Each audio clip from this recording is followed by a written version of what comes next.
Hello everyone, कैसे हैं आप सभी। स्वागत है आप सभी का आपके अपने यूट्यूब चैनल अकेडमी उत्थान में। मैं हूं श्रेया राज। तो आज हम पढ़ने वाले हैं चैप्टर 2। तो आपकी तैयारी कैसी चल रही होगी? अच्छी चल रही होगी, क्योंकि आपको पता है कि फरवरी में तो आपके एग्ज़ाम हो ही जाने हैं। तो अब अच्छे से तैयारी में लग जाइए, क्योंकि अब बहुत ज़्यादा वक्त नहीं बचा है तैयारी में। तो चलिए देखते हैं। तो आपका फर्स्ट चैप्टर था सिंधु घाटी सभ्यता, जिसे मैं बहुत अच्छे तरीके से पढ़ा दी हूँ 4 पार्ट में, और बाकी उसका मैं ऑब्जेक्टिव भी करा दूँ। तो आप ज़रूर जाके देखिएगा, प्लेलिस्ट बनी हुई है। क्योंकि सिंधु सभ्यता एक ऐसा पार्ट था जिससे कि मान लीजिए आप 25 to 30 नंबर आपके उसी से आने वाले हैं आपके एग्जाम में। फिर जो हमारा सेकेंड चैप्टर है, ये है मौर्य काल से गुप्त काल तक का राजनीतिक इतिहास। क्या है? मौर्य काल से गुप्त काल तक का राजनीतिक इतिहास। इसमें हमें मौर्य काल के बारे में पढ़ना है, गुप्त काल के बारे में पढ़ना है, और उससे रिलेटेड जो भी चीज़ें आएंगी उसके बारे में हमें पढ़ना है। तो ये मैं आपको 2 पार्ट में पढ़ाऊंगी। आज फर्स्ट पार्ट में हम देखेंगे कि आखिर इस मौर्य काल का, गुप्त काल का हमें पता कैसे चला, और कुछ प्रमुख पुस्तकें उसके बारे में देखेंगे। फिर कल हम मौर्य काल और गुप्त काल के बारे में पूरी तरह से देख लेंगे। तो देखिए इसकी कहानी कैसे शुरू होती है। तो आपको पता है कि हड़प्पा सभ्यता जो था उसका उदय हुआ था लगभग 2500 BC में, और उसका जो अंत हो गया था वो हो गया था 1750 BC में।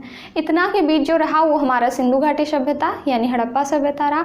उसके बाद लगभग 200 वर्षों तक कोई भी सभ्यता की उत्पत्ति नहीं हुई। फिर लगभग 1500 BC में वैदिक सभ्यता का उदय हुआ, जो कि 600 BC तक चला। तो वैदिक सभ्यता भी मैं आपको पढ़ा दी हूँ, अगर आप इंटरेस्टेड हैं तो पढ़ सकते हैं, मेरे चैनल पे अपलोड है। फिर देखिए उसके बाद क्या हुआ कि जब वैदिक सभ्यता समाप्त हुआ तो वैदिक सभ्यता के अंत में लोहे का जो हुआ वो निर्माण हो गया। लोहे का जब निर्माण हुआ तो क्या हो गया कि कृषि कार्य अधिक से अधिक होने लगे, अधिक से अधिक परिवहन में यूज होने लगा, व्यापार वाणिज्य जिससे बढ़ गया। और क्या हो गया कि छोटे छोटे राजा जो थे वो शक्तिशाली हो गए। छोटे छोटे जो जन थे वो जनपद में बदल गए, जनपद महाजनपद में, यानी राजा लोग बहुत शक्तिशाली हो गए। इतने शक्तिशाली हो गए कि फिर उन्हें मौर्य सम्राट, गुप्त सम्राट इस तरह से जाना लगा। वो बहुत ज़्यादा ही शक्तिशाली हो गए। तो यही शक्तिशाली राजा के बारे में हमें पढ़ना है, लेकिन इसकी जानकारी कैसे मिली है ये हमें आज जानना है। तो देखिए आपके एग्जाम में एक क्वेश्चन आएगा, पूरा 5 नंबर का आएगा। ऑब्जेक्टिव तो अलग मान ही लीजिए आपका आएगा ही, सबसे निकल के यही सब ऑब्जेक्टिव रहेगा, लेकिन 5 नंबर का एक लॉन्ग क्वेश्चन आएगा कि प्राचीन भारतीय इतिहास के स्रोतों का विवरण दे। प्राचीन भारतीय इतिहास के स्रोतों का पता हमें कैसे चलता है उसका विवरण दे। या फिर ये 2 मार्क्स में भी आएगा, तो 2 मार्क्स में छोटा लिखना है, 5 मार्क्स में लंबा। तो मैं अब समझाती हूँ, ऐसे आपको समझ में नहीं आ रहा होगा। तो देखिए क्या करना है कि प्राचीन भारतीय जो हमारा इतिहास था यानी हमारे एंशिएंट हिस्ट्री था, उसकी जानकारी हमें कैसे मिलती है? तो उसकी जानकारी हमें 3 स्रोतों से मिलती है। प्राचीन भारत के इतिहास की जानकारी 3 स्रोतों से मिलती है। सबसे पहले साहित्यिक स्रोत, दूसरा पुरातात्विक स्रोत, और तीसरा विदेशी यात्रियों के आगमन, यानी कि वो जो विदेशी यात्री आए तो उनके विवरण से पता चलता है हमें प्राचीन इतिहास के बारे में। अब उसके बाद एक एक करके हम देखते हैं कि आखिर क्या था। तो साहित्यिक स्रोत का मतलब हो गया कि वैसी वस्तुएं, यानी कि हमें उनसे जानकारी मिलती है जो कि हमें लिखित तौर पे हो। साहित्य का मतलब ही है लिखित तौर पे। तो जैसे कि बहुत प्रकार के कह लीजिए आप ग्रंथ हो गए, पुस्तकें हो गए, इन सब के माध्यम से हमें जिस इतिहास की जानकारी मिलती है तो उसे हम साहित्यिक स्रोत कर लेते हैं। इस स्रोत को साहित्यिक स्रोत, जैसा कि आप देखेंगे तो साहित्यिक स्रोत में आगे क्या क्या वेद आ गए हैं, उपनिषद आ गए, महाभारत आ गए, रामायण, महाकाव्य, उसके अलावा बहुत सारी रचनाएं जैसे कि इंडिका लिखी हुई है, राजतरंगिणी लिखी हुई है। ये सारे जो थे इन सब से हमें मौर्य काल और गुप्त काल की जानकारी मिलती है, जो कि साहित्य के रूप में। अब देखिए साहित्यिक स्रोत को भी 2 भागों में बांटा गया है। सबसे पहले तो भारतीय इतिहास की जानकारी 3 भागों से मिलती है, 3 स्रोतों से, जिसमें कि नंबर 1 साहित्यिक स्रोत। अब इस साहित्यिक स्रोत को भी 2 भागों में बांटा गया है, एक धार्मिक साहित्य और दूसरा लौकिक साहित्य या धर्मेतर साहित्य, 2 भाग। तो धार्मिक साहित्य में अगर देखें तो धार्मिक साहित्य में हमें वैसे स्रोत मिलते हैं जिसमें कि धर्म कर्म के बारे में ज़्यादा वर्णन किया गया है। धर्म कर्म धार्मिक से ही स्पष्ट होता है, जैसे पूजा पाठ हो गया, कर्मकांड हो गए, यज्ञ हो गए, इन सब की बहुत ज़्यादा हमें जानकारी मिलती है किससे? धार्मिक साहित्य से। जैसे आप देख लीजिए तो धार्मिक साहित्य में आते हैं ब्राह्मण ग्रंथ। ब्राह्मण ग्रंथ का मतलब हो गया वेद, उपनिषद, वेदांग, दर्शन, पुराण, ये सब इसमें आते हैं। आप अगर इसे डिटेल से पढ़ना चाहें तो वो भी अपलोड है, वैसे आपके लिए इतना ही काफ़ी, इतना ही पढ़िए। तो ब्राह्मण ग्रंथ में क्या क्या आते हैं? तो वेद जो 4 वेद हैं, उसके बाद उपनिषद हैं, वेदांग है, दर्शन है, पुराण 18 पुराण, ये सब किस में आते हैं तो ब्राह्मण ग्रंथ में। फिर देखिए इसी में आते हैं बौद्ध ग्रंथ, धार्मिक साहित्य में ही बौद्ध ग्रंथ आते हैं। बौद्ध ग्रंथ में क्या क्या मिलता है तो हमें त्रिपिटक मिलता है। त्रिपिटक का अर्थ होता है, हिंदी अर्थ, ये आपको ऑब्जेक्टिव में आएगा कि त्रिपिटक का अर्थ क्या होता है तो 3 टोकरियाँ। त्रिपिटक का जो अर्थ होता है वो होता है 3 टोकरियाँ, और ये किससे संबंधित है तो ये है बौद्ध धर्म से संबंधित। त्रिपिटक में क्या क्या आते हैं तो सूत पिटक, विनय पिटक, अभिधम्म पिटक। कौन कौन से? सूत पिटक, विनय पिटक, अभिधम्म पिटक। फिर देखिए आते हैं तो जैन ग्रंथ, ये कौन सा हो गया तो जैन ग्रंथ। जैन ग्रंथ को क्या कहा जाता है तो आगम कहा जाता है, ये भी आपके ऑब्जेक्टिव में आएगा। जैन ग्रंथ को क्या कहा जाता है तो आगम कहा जाता है, और इसमें क्या क्या था तो 12 अंग, 12 उपांग, 10 प्रकीर्ण, ये सारी चीज़ें थे जैन ग्रंथ में। उसके बाद देखिए आखिरी देखते हैं धार्मिक साहित्य का, तो ये था महाकाव्य, लास्ट है धार्मिक साहित्य का तो महाकाव्य। महाकाव्य में क्या क्या आ गया, रामायण और महाभारत। रामायण के रचयिता वाल्मीकि, महाभारत के रचयिता वेद व्यास। तो ये धार्मिक साहित्य था। ये जो चारों आपने देखा धार्मिक साहित्य, आपको पता है कि लॉन्ग क्वेश्चन में आप जब तक एक पेज से थोड़ा ज़्यादा नहीं लिखेंगे आपको 5 मार्क्स नहीं मिलेंगे, और आपको तो फुल में फुल मार्क्स लाना। तो आप इस तरह से अगर नोट्स बना लीजिएगा, एक बार से 2 बार पढ़ लीजिएगा तो आपको लिखना बहुत आसान होगा। फिर देखिए जो दूसरा है वो है लौकिक साहित्य या धर्मेतर साहित्य। इसमें क्या है, लौकिक साहित्य धर्मेतर साहित्य कहने का मतलब है कि धर्मेतर यानी धर्म के बाद, यानी धर्म से हट के, जो कि राजाओं के शासन व्यवस्था के बारे में, राजाओं के बारे में, उस समय के किस तरह से चल रहे थे राजकाज, उनके बारे में जो लिखा गया है वो सब क्या कहलाता है तो वो धर्मेतर साहित्य में आता है। और इसे भी 2 पार्ट में विभाजित किया गया, एक तो ऐतिहासिक और दूसरा अर्ध ऐतिहासिक। तो ऐतिहासिक में क्या आ गया तो जिससे इतिहास का वर्णन मिलता है, जैसे अर्थशास्त्र। अर्थशास्त्र किसके द्वारा लिखी गई, कौटिल्य के द्वारा। उसके अलावा राजतरंगिनी कल्हण के द्वारा लिखी गई है। राजतरंगिनी से जम्मू कश्मीर के इतिहास का वर्णन मिलता है। तो इन सब के लेखक आपसे पूछे जाएंगे, मैं इसी में आपको करवा भी दूंगी, तो इसे आपको याद करना होगा क्योंकि ऑब्जेक्टिव में भी ये सारे आएंगे और सब्जेक्टिव में भी, तो आपको लिखना ही लिखना है।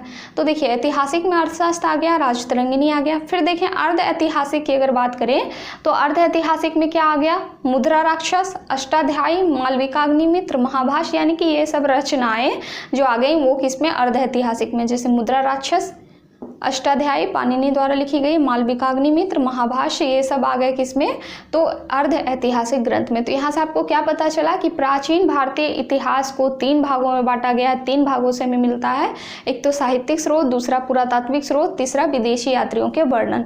तो ये साहित्यिक स्रोत जो है इन्हें भी 2 भागों में बांटा गया है, जिसमें कि एक धार्मिक साहित्य और दूसरा धर्मेतर साहित्य या लौकिक साहित्य। फिर अगर हम धार्मिक साहित्य लिख के डैश देंगे और कहेंगे धार्मिक साहित्य में आते हैं ब्राह्मण ग्रंथ, जैसे वेद, उपनिषद, वेदांग, पुराण, दर्शन, ये सब। जबकि बौद्ध ग्रंथ में आते हैं कौन तो त्रिपिटक, यानी सुत पिटक, विनय पिटक, अभिधम्म पिटक। और यदि जैन ग्रंथ की बात करें तो जैन ग्रंथ को आगम कहा जाता है, जिसमें 12 अंग, 12 उपंग, 10 प्रकीर्ण, ये सब आते हैं। और महाकाव्य, इसी में एक महाकाव्य आता है जिसमें कि रामायण और महाभारत का वर्णन किया गया, ये हो गया। फिर दूसरा हम लिखेंगे धार्मिक यानी साहित्यिक स्रोत में ही नंबर 2 देके लौकिक साहित्य या धर्मेतर साहित्य, लौकिक साहित्य या धर्मेतर साहित्य, जिसमें कि ऐतिहासिक और अर्ध ऐतिहासिक। ऐतिहासिक में आ गया अर्थशास्त्र, राजतरंगिनी, जबकि अर्ध ऐतिहासिक में मुद्रा राक्षस, अष्टाध्यायी, महाभाष्य, मालविकाग्निमित्र, ऋतुसंहार, ये सब आ गया अर्ध ऐतिहासिक में। तो इस तरह से ये हमारा साहित्यिक स्रोत कंप्लीट हो गया। फिर देखिए हम पुरातात्विक स्रोत की अगर बात करें तो पुरातात्विक स्रोत का मतलब होता है कि वैसे स्रोत जिसमें कोई भी लिखा पढ़ी नहीं हो, हम सिर्फ वहाँ से अनुमान लगा सकते हैं कि आखिर ये सही है। पुरातत्व से, पुरातत्व में क्या आ गया, जैसे कि कहीं किसी भी जगह की खुदाई हो रही है तो वहाँ से बर्तन मिले, सिक्के मिले, मूर्तियाँ मिली, मकान मिले, ईंट मिले, कुछ ऐसी चीज़ें मिली हैं जिसके आधार पर कि हम अनुमान लगा सकते हैं कि हाँ ये जो क्षेत्र है, ये चीज़ जो है ये ऐसी है। तो ठीक, तो ये क्या कहलाता है, हमारा पुरातात्विक स्रोत कहलाता है। और अगर इसमें एक आपको सेंटेंस जोड़ना होगा, इसमें आप लिखेंगे, एक स्टेटमेंट देना होगा राहुल सांकृत्यायन का। आपने अगर बुक पढ़ा होगा तो उसमें देखा होगा, राहुल सांकृत्यायन का एक स्टेटमेंट था कि जिस इतिहास को पुरातत्व का सहारा नहीं मिलता है उसकी नींव बालू पे टिकी होती है। जिस इतिहास को, ध्यान में रखेंगे आप, जिस इतिहास को पुरातत्व का समर्थन नहीं मिलता है उसकी नींव बालू पर टिकी होती है। ठीक, इसे आप स्टेटमेंट में जोड़ लेंगे, ये राहुल सांकृत्यायन के द्वारा बोला गया था। तो क्या आ गया कि पुरातात्विक स्रोत का मतलब होता है कि जानकारी के प्रामाणिक एवं विश्वसनीय स्रोत जो होते हैं, जानकारी के प्रामाणिक और विश्वसनीय स्रोत जो होते हैं, जैसे कि शिलालेख हो गया, अभिलेख हो गया, गुहा लेख हो गया, मुद्राएं हो गई, स्मारक हो गए, मूर्तियां हो गए, ये सब जो आते हैं ये किस में आते हैं, तो ये आते हैं पुरातात्विक स्रोत में। फिर देखिए हमारा जो तीसरा है वो है विदेशी यात्रियों के विवरण। तो आपको पता है कि राजा महाराजा के दरबार में बहुत सारे विदेशी यात्री आया करते थे, वो यहाँ घूमने आते थे, चीन से आते थे, यूनान से आते थे, हर जगह से, और वहाँ क्या करते थे कि यहाँ आके उनकी शासन व्यवस्था के बारे में, राजाओं के बारे में लिखते थे, और उसी से हमें पता चलता है कि हाँ ये राजा इस टाइम में हुआ करते थे। किसने लिखा, तो विदेशी यात्रियों के द्वारा। तो इसे ही हम कहते हैं विदेशी यात्रियों का विवरण। जैसे कि इंडिका मेगास्थनीज के द्वारा लिखा गया था। मेगास्थनीज जो था वो कहाँ से आया था, तो यूनान से आया था। मेगास्थनीज यूनान से आया था। सेल्यूकस निकेटर जो था उनका दूत था, और यूनान से इसे भारत भेजा गया था चंद्रगुप्त मौर्य के टाइम में। फिर देखिए तहकीकात-ए-हिंद, ये अलबरूनी के द्वारा लिखी गई है। तो ये सब आए थे भारत में और भारत के इतिहास का पता किए। तो ये आपका टॉपिक एक था, यानी कि आपका ये टॉपिक था आधा, जिसमें कि ये सारी चीज़ें आपको वर्णन की गई है, और इससे ऑब्जेक्टिव भी बहुत सारे निकल के आएंगे, और सब्जेक्टिव तो इससे आना ही आना है। उसके बाद जो हम देखते हैं तो वो क्या था, तो वो था हमारा अभिलेख के बारे में। उसके बाद हमें किस चीज़ के बारे में पढ़ना है, तो अभिलेख के बारे में। तो अभिलेख का मतलब ही यही होता है पुरातत्व, पुरातात्विक स्रोत। अभिलेख किस में आते हैं, पुरातात्विक स्रोत में। और अभिलेख को सबसे ज़्यादा महत्व दिया गया है, इसीलिए हमें इसे अलग से पढ़ना होता है। तो अभिलेख का अगर हम बात करें कि इसके अध्ययन को क्या कहते हैं, तो एपिग्राफी, अभिलेख के अध्ययन को एपिग्राफी या अभिलेख शास्त्र कहते हैं। ये आपका ऑब्जेक्टिव है। तो अभिलेख के अध्ययन को एपिग्राफी या अभिलेख शास्त्र कहते हैं। अब देखिए कौन कौन से फेमस अभिलेख इसमें हुए हैं मौर्य काल से गुप्त काल के बीच। तो अभिलेख का जो अशोक का अभिलेख था ये 1837 ईस्वी में जेम्स प्रिंसेप द्वारा पढ़ा गया था। अशोक के अभिलेख को 1837 ईस्वी में जेम्स प्रिंसेप द्वारा पढ़ा गया था, और इससे हमें सम्राट अशोक के बारे में जानकारी मिलती है। मौर्य सम्राट अशोक के बारे में हमें इससे जानकारी मिलती है। फिर देखिए खारवेल का हाथी गुम्फा अभिलेख क्या है, तो खारवेल का जो हाथी गुम्फा अभिलेख है ये मिला है राजा खारवेल के, राजा जो थे खारवेल राजा जो थे उनके बारे में जानकारी देता है। उड़ीसा में है ये अभिलेख। ये कहाँ से मिला है, तो उड़ीसा से मिला है, क्योंकि उड़ीसा के ये जो राजा थे खारवेल, तो उनके बारे में खारवेल के हाथी गुम्फा अभिलेख से पता चलता है। फिर देखिए नागनिका का नानाघाट अभिलेख। तो सातवाहन वंश में जो सातकर्णी थे उसकी पत्नी थी नागनिका। सातवाहन वंश में, वंश को तो हम अलग से पढ़ेंगे, इसके बाद वाले टॉपिक में हम पूरे वंश को ही पढ़ेंगे एक एक करके, जिसमें कि हम मगध साम्राज्य में हर्यक वंश, शिशुनाग वंश, उसके अलावा फिर मौर्य वंश, सातवाहन वंश, कुषाण वंश, फिर गुप्त वंश में, तो ये सब हम वंश के बारे में पढ़ेंगे। तो देखिए नागनिका का जो नानाघाट अभिलेख था, तो सातवाहन वंश में जो सातकर्णी की पत्नी थी नागनिका, उनके बारे में, उनके द्वारा जो यज्ञ किए जाते थे, इसके अलावा जो भूमि दान की जाती थी, तो इन सब का वर्णन किया गया है किसमें, तो ये किया गया नागनिका के नानाघाट अभिलेख से। फिर देखिए रुद्रदमन का जूनागढ़ अभिलेख से हमें किस चीज़ की जानकारी मिलती है, तो शक क्षत्रप, यानी शक के जो राजा थे, वो वाला शक मत समझिएगा, ये शक राजा वाला है। तो शक क्षत्रप जो थे उनसे हमें जानकारी मिलती है। ये है गुजरात का अभिलेख, गुजरात से मिला है। और इससे हमें किसकी जानकारी मिलती है, तो सुदर्शन झील के निर्माण के बारे में जानकारी मिलती है। किसकी, तो सुदर्शन झील के निर्माण के बारे में जानकारी हमें किससे मिलती है, जूनागढ़ अभिलेख से। फिर देखिए समुद्रगुप्त का प्रयाग प्रशस्ति अभिलेख था, तो इससे किसकी जानकारी मिलती है, तो प्रयाग प्रशस्ति की जानकारी हमें किससे मिलती है, तो समुद्रगुप्त के अभिलेख से, प्रयाग प्रशस्ति अभिलेख से हमें जानकारी मिलती है समुद्रगुप्त के बारे में, यानी कि गुप्त वंश के शासन व्यवस्था के बारे में। तो ये कुछ अभिलेख है जो कि इम्पॉर्टेंट है, तो आपको इसे भी पढ़ना है। तो ये टॉपिक मैंने आपको क्लियर करा दिया, ये फर्स्ट पार्ट था आपका। उसके बाद फिर कल के पार्ट में हम पढ़ेंगे यहाँ के और जो मगध साम्राज्य है, गुप्त वंश है, इसके बारे में, और उसके अलावा पढ़ेंगे हम किसके बारे में, तो फिर ऑब्जेक्टिव देखेंगे, फिर सब्जेक्टिव देखेंगे। तो देखिए ये तो आपने पढ़ लिया। अब इसमें एक चीज़ आपने देखा, नोटिस किया है कि इसमें जो बुक्स आए हैं, तो बुक्स से क्या होगा कि आपके ऑब्जेक्टिव भी पूछे जाएंगे और आपको सब्जेक्टिव में भी लिखना पड़ेगा। जैसे देखिए यहाँ पे आपने ऐतिहासिक स्रोत में लिखना होगा कि कौटिल्य के अर्थशास्त्र से, जबकि कलहन के राजतरंगिणी से। तो इस तरह से आपको सबका नाम भी मेंशन करना होगा और ऑब्जेक्टिव में भी देना होगा।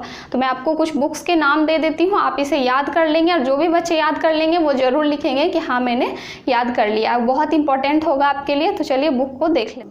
तो देखिए सबसे पहले वैशेषिक दर्शन, वैशेषिक दर्शन किसके द्वारा लिखा गया है? तो ये लिखा गया है महर्षि कणाद के द्वारा, वैशेषिक दर्शन कणाद के द्वारा लिखा गया है। उसके बाद अगर बात करें अष्टाध्यायी के बारे में, तो अष्टाध्यायी पुस्तक किसके द्वारा लिखा गया है? तो पाणिनि के द्वारा, अष्टाध्यायी पुस्तक पाणिनि के द्वारा। ये पाणिनि जो थे इन्हें संस्कृत व्याकरण का जनक भी कहा जाता है, पाणिनि संस्कृत व्याकरण के जनक भी कहे जाते हैं। फिर देखिए रामायण के बारे में अगर देखते हैं तो आप सबको पता होगा कि रामायण जो थे ये महर्षि वाल्मीकि के द्वारा लिखा गया था, रामायण महर्षि वाल्मीकि के द्वारा। महाभारत की बात करें तो महाभारत जो लिखा गया था ये लिखा गया था महर्षि वेद व्यास के द्वारा, महर्षि वेद व्यास के द्वारा। आपने वेद में भी पढ़ा था कि कृष्ण द्वैपायन वेद व्यास के द्वारा वेदों की रचना की गई थी और महाभारत भी वेद व्यास के द्वारा ही लिखा गया। फिर देखिए अगर न्याय दर्शन की बात करें कि न्याय दर्शन किसने लिखा, तो ये लिखा गया गौतम के द्वारा, महर्षि गौतम के द्वारा। चूँकि मैं आपको बताई ही कि कुछ राजा के दरबारी हुआ करते थे जो राजाओं के बारे में, तो राजाओं के बारे में ज़्यादातर हम मेडिवल हिस्ट्री में पढ़ेंगे जिसमें कि बहुत सारे बाहर से विद्वान आए थे, और जैसे तुजुके बाबरी हो गया, तहकीकात के हिंद हो गया, किताबुल, उस तरह से अकबर के बारे में, तो ये सब उसमें ज़्यादा। और यहाँ जो है ये है धर्म कर्म से जुड़ा, यानी धार्मिक, एंशियंट हिस्ट्री किससे जुड़ा हुआ है? तो ज़्यादातर धार्मिक से, कर्मकांडों से, लोगों को जागरूक करने से, इन सब सारी चीज़ों से। तो यही सब पुस्तक इसमें आपको मिलेगी। फिर देखिए अगर सांख्य दर्शन की बात करें तो सांख्य दर्शन किसने लिखा है? तो ये लिखा गया है कपिल के द्वारा, महर्षि कपिल के द्वारा। फिर देखिए अगर निरुक्त की बात करें कि निरुक्त किसके द्वारा लिखा गया, तो ये लिखा गया यास्क के द्वारा, निरुक्त यास्क के द्वारा लिखा गया। अगर मनुस्मृति की बात करें कि मनुस्मृति किसके द्वारा लिखा गया, तो मनु के द्वारा लिखा गया। और मनुस्मृति के बारे में एक दो बातें आप जानते होंगे, आगे चल के पढ़ेंगे कि भीमराव अम्बेडकर के टाइम में मनुस्मृति की प्रतियों को जो जलाया गया। इसके अलावा मनुस्मृति में 8 प्रकार के विवाह का उल्लेख किया गया था, जिसमें कि कई जैसे देव विवाह हो गए, ब्रह्म विवाह हो गए, आर्ष विवाह हो गए, पिशाच विवाह हो गए, दैत्य विवाह हो गए। इसमें से 8 में से 4 को अच्छा माना गया था, 4 को बुरा। तो इसका वर्णन किस में किया गया? तो ये भी किया गया मनुस्मृति में किया गया है। फिर देखिए अगर चरक संहिता की बात करें तो चरक संहिता की जो रचना थी ये किसने की? तो ये चरक के द्वारा किया गया है। चरक एक वैद्य थे, इन्हीं के द्वारा चरक संहिता लिखी गई है। फिर देखिए मध्यमिका सूत्र है, तो मध्यमिका सूत्र की रचना किसके द्वारा की गई? तो ये की गई नागार्जुन के द्वारा, नागार्जुन ने मध्यमिका सूत्र की रचना की। अर्थशास्त्र के अगर बारे में बात करें तो एक अर्थशास्त्र तो आपका इकोनॉमिक्स जो हो गया वो अलग है, उसकी रचना एडम स्मिथ द्वारा की गई। और ये जो अर्थशास्त्र है पुस्तक ग्रंथ एंशिएंट हिस्ट्री का, इसे लिखा गया कौटिल्य के द्वारा। इसे किसके द्वारा? तो कौटिल्य के द्वारा लिखा गया। कौटिल्य को कहीं कहीं आपको नाम चाणक्य भी मिलेगा क्योंकि ये इन्हीं का नाम था। तो कौटिल्य या चाणक्य, या फिर इनके बचपन का जो नाम था विष्णुगुप्त, इनके बचपन का नाम जो विष्णुगुप्त था। तो ये तीनों नाम में से आपको कोई एक नाम मिलेगा अर्थशास्त्र की रचना के बारे में। तो कौटिल्य, चाणक्य या फिर विष्णुगुप्त, ज़्यादातर आपको कौटिल्य ही देखने को मिलेगा। फिर देखिए अगर महाभाष्य की बात करें कि महाभाष्य किसके द्वारा लिखा गया, तो ये लिखा गया था पतंजलि के द्वारा। महाभाष्य जो किसके द्वारा लिखा गया? पतंजलि के द्वारा। बाबा रामदेव, याद होगी, पतंजलि के द्वारा। पतंजलि खुद में एक विद्वान थे। फिर देखिए नाट्य शास्त्र की अगर बात करें तो नाट्य शास्त्र जो लिखा गया था ये लिखा गया था भरत मुनि के द्वारा। नाट्य शास्त्र जो लिखा गया था ये भरत मुनि के द्वारा। आप प्रीवियस पेपर उठा के देखेंगे तो आपको हर एक पेपर में ये सारे बुक्स के जो नाम है ये मिल ही जाएंगे। फिर देखिए बुद्ध चरित्र की अगर बात करें कि बुद्ध चरित्र किसके द्वारा लिखा गया, तो ये लिखा गया था अश्वघोष के द्वारा। अश्वघोष नामक विद्वान के द्वारा बुद्ध चरित्र लिखा गया था। फिर देखिए मुद्रा राक्षस किसके द्वारा लिखा गया था? तो मुद्रा राक्षस जो लिखा गया था ये विशाख दत्त के द्वारा लिखा गया था। मुद्रा राक्षस विशाख दत्त के द्वारा लिखा गया था। देवी चंद्रगुप्तम की तरफ हम आते हैं, तो इस तरह से देख लीजिएगा, आप 102 बार पढ़ेंगे देखेंगे तो इसे याद हो जाएगा। और ये सब चीज़ें रट्टा मारने की चीज़ नहीं, रिवीजन करने की चीज़ है। रिवीजन करने का मतलब हो गया कि एक बार 2 बार पढ़ें, उसको कंटिन्यू रिवीजन करते रहें, यानी कि एक दिन रट के से छोड़ दिए हो गया।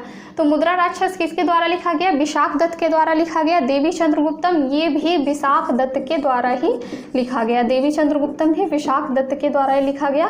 फिर देखिए ये सबसे ज़्यादा इंपॉर्टेंट है, सबसे ज़्यादा अगर पुस्तकें किसी के द्वारा लिखी गई थी तो कालिदास के द्वारा, और सब जगह इनकी पुस्तकों का वर्णन मिलता है, जिनमें देखिए कुमार संभव, अभिज्ञान शकुंतला, विक्रमोवीर्यम, मेघदूत, रघुवंशम, मालविका अग्निमित्र। ये कुछ इंपॉर्टेंट पुस्तक है, आपको इन पुस्तकों के नाम भी याद रखने होंगे क्योंकि आपके एग्जाम में पता है इससे कैसे क्वेश्चन आएगा। 4 दे दिया रहेगा जिसमें से 3 इनके रहेंगे, कोई एक दूसरा रहेगा और पूछ लिया जाएगा बताइए इनमें से कौन सी रचना कालिदास की नहीं है। तो आपको अगर ये पता नहीं रहेगा तो आप कैसे करेंगे, और या फिर 3 अलग दे दिया रहेगा और एक इनका दे दिया रहेगा बताइए इनमें से कौन सी रचना कालिदास की है। तो इसीलिए आपको ये सारे ध्यान में रखना है। तो किसके द्वारा ये लिखा गया, तो ये लिखा गया कालिदास के द्वारा, ये कालिदास के द्वारा लिखा गया एक रचना है। फिर देखिए मृच्छकटिकम किसने लिखा था, तो मृच्छकटिकम जो लिखा गया था ये शूद्रक के द्वारा लिखा गया था। मृच्छकटिकम ये शूद्रक ने लिखा था। फिर रत्नावली, प्रियदर्शिका और नागानंद ये तीनों एक ही व्यक्ति के द्वारा लिखा गया था। तो ये किसके द्वारा, रत्नावली, प्रियदर्शिका, नागानंद, ये हर्षवर्धन के द्वारा लिखा गया था। ये एक प्रकार ये महाराजा थे, हर्षवर्धन के द्वारा लिखा गया था। फिर देखिए हर्षचरित या कादंबरी की बात करें तो हर्षचरित किसके द्वारा लिखा गया था, तो ये बाण भट्ट के द्वारा लिखा गया था। हर्षचरित या कादंबरी बाण भट्ट के द्वारा लिखा गया था, पुस्तक है।